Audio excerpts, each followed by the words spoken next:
Alright folks, we're going deep today. We're getting a little vulnerable, chatting about hopes and dreams, and the depths of life itself. Whoa, heavy. Anywho, in the last video, we talked about the beauty of ordinary moments, specifically the way that Studio Ghibli romanticizes these kind of in-between moments. Those moments where nothing truly exciting is happening, and that idea has really resonated with me over the last few months. As I've grown as an artist and as a person, I'm trying more and more to see the good in every moment. We all know that social media gives us a very one-sided view of people's lives, of people's art, and that can be incredibly damaging. We naturally want people to see the best of us, so we only share the best of us. We share those highlight moments like a trip to Paris, or our brand new car, or as artists, maybe we share our beautifully finished painting or our favorite sketchbook spread. But we rarely share those in-between, unglamorous moments. The ones where we're cleaning up the kitchen after a meal, or the ugly sketches we made before the pretty one. Now here's the thing, I don't ever advocate for sharing every single moment of your life on the internet. It's not healthy, it's not safe, and you have a life outside of your phone. And if you don't, you need to. Go touch some grass. But I think we do a disservice to the beauty of life as a whole when we only share the glamorous moments and not the in-between ones.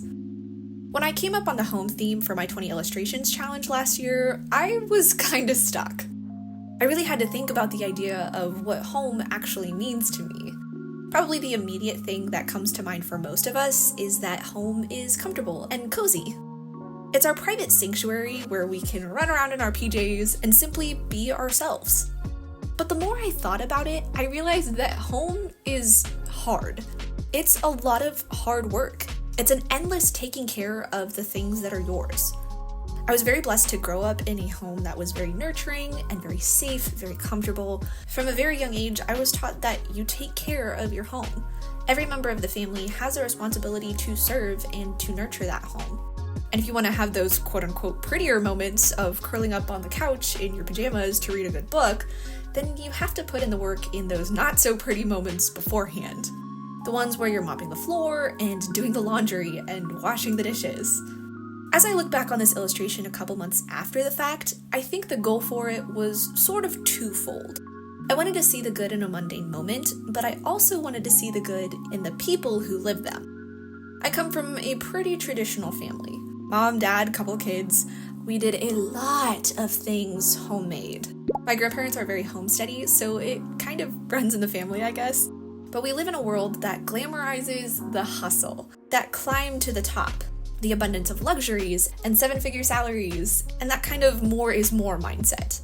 Now don't get me wrong, I am not at all demonizing having a career and wanting to succeed at it. I've always wanted to have a career. I'm also not demonizing having luxuries. If you want to treat yourself now and then and you can afford it, then go for it. But I think very often the homemakers go underappreciated. The stay-at-home moms are kind of frowned on nowadays. The quote-unquote simpler lifestyle is sometimes just seen as not good enough or like you aren't reaching high enough. And that absolutely breaks my heart. For example, so many people over the years have told my mom that she doesn't have a real job. I have to laugh. Because I am 100% sure that raising me was unfathomably difficult.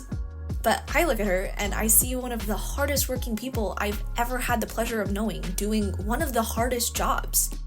I see someone who tirelessly took care of our home and made sure that I had clean clothes and nutritious meals, and goodness knows she had a full-time job chauffeuring me to various doctor's appointments over the years.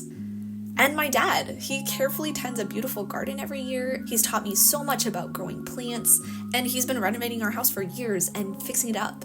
So for this illustration, I wanted to find the beauty in this overlooked moment, but also to find the beauty in the people behind them.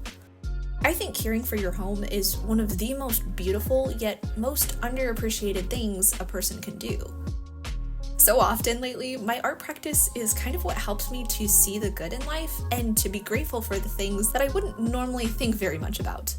You know, in this scene, we have this little bandana girl folding a basket of laundry on the floor. That's not exciting. It's a chore. But when you stop and think about it, it is such a blessing to have clean clothes, or to have running water to wash your laundry, or to have a little doggo sitting on the couch behind you, making that chore a little bit more fun. Over the last couple of years, I've been thinking so much more about the idea of slower living or simpler living. And this year, that idea has turned more towards this mindset of nurturing. Nurturing the life and the things that I do have instead of longing for what I don't have.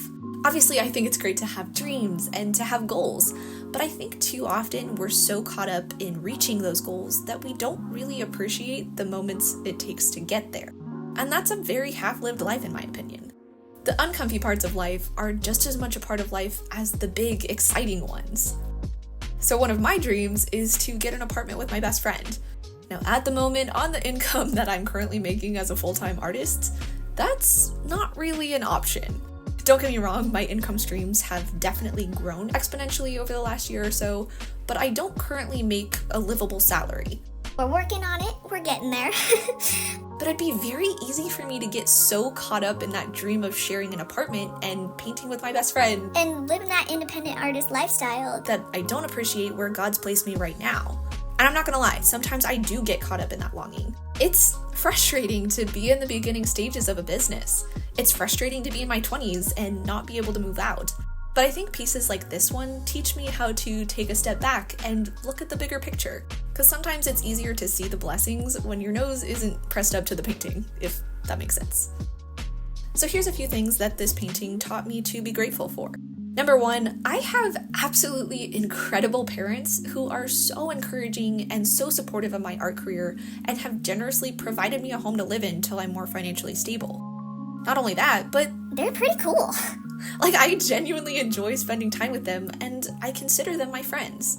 They are two of my favoriteest people, and while maybe living at home isn't my ideal, it'd really be a shame to take for granted the opportunity to spend so much time with them right now. Number two, I'm literally building my dream career. This is what I've wanted for over a decade, and I'm watching it come to life. I'm not to that thriving independent artist place yet, but every day I'm taking some steps to get there. When I look back over the last couple of years, I do see growth. I do see the fruit of endless hours nurturing my art and nurturing my career. And number three, still living at home gives me the opportunity to practice taking care of my future home without being thrown straight into the fire with no idea what I'm doing. Like I said earlier, I grew up in a family that taught me how to take care of a home. How to cook, how to clean, how to budget, how to fix up a house. I love doing renos with my family. Granted, I'm not the one paying for them, so my opinion might be a little bit biased there. But my family taught me how to do a lot of things. And every day I'm still at home, I have those opportunities to practice for when all of that responsibility falls to me. I'd like to say that I am always super grateful for the blessings I have and that I never feel jealous of other artists' careers or lifestyles, but the truth is, I'm human too.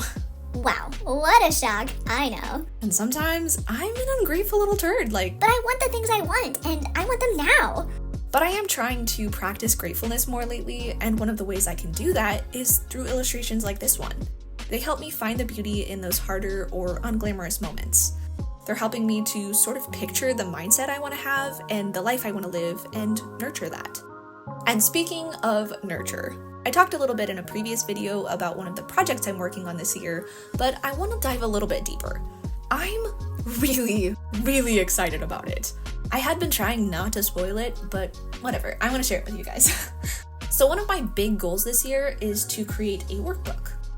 I recently had the chance to chat with Kelsey Rodriguez about it over on her channel and get her thoughts on how to build it, how to market it, and how to make it really freaking cool. So y'all should definitely go watch her video because my gosh, that woman is a gold mine of helpful advice. Anywho, here's how it started. Now I'll admit, I've never been a great listener. I've always been a talker, and I struggle to let others get a word in sometimes.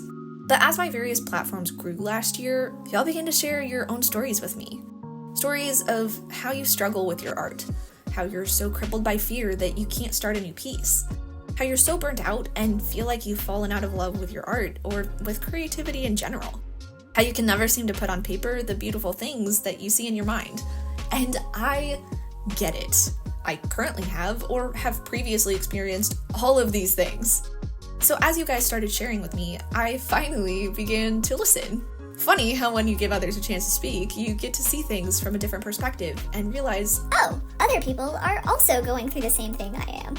Maybe I'm not out here on an island all by myself. Maybe every other creative is on this island too, watching the volcano go up in flames.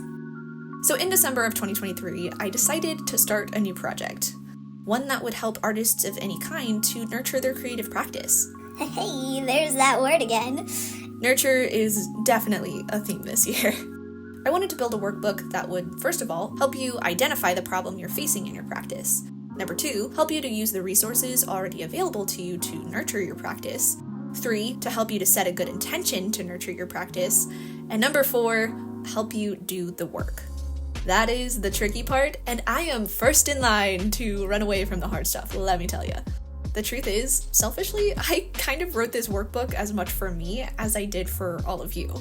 I was so tired of my creativity feeling like a chore or a burden. I've struggled so much with my creativity over the last few years as I've turned my art into my career, and I just wanted to fall back in love with the practice again. So at the beginning of the year, I released the first draft over on Patreon, so a few of my patrons and I could go through it together. We started a Discord group to share our progress, and I am absolutely blown away by how encouraging it's been to me. So here was my intention, to fill 5 pages in my quote-unquote messy sketchbook each week for the month of January to nurture a love for my creative practice and a willingness to show up consistently to it. The first week was hard. I hated almost every single sketch, and I felt like I'd really regressed so much in my drawing skills.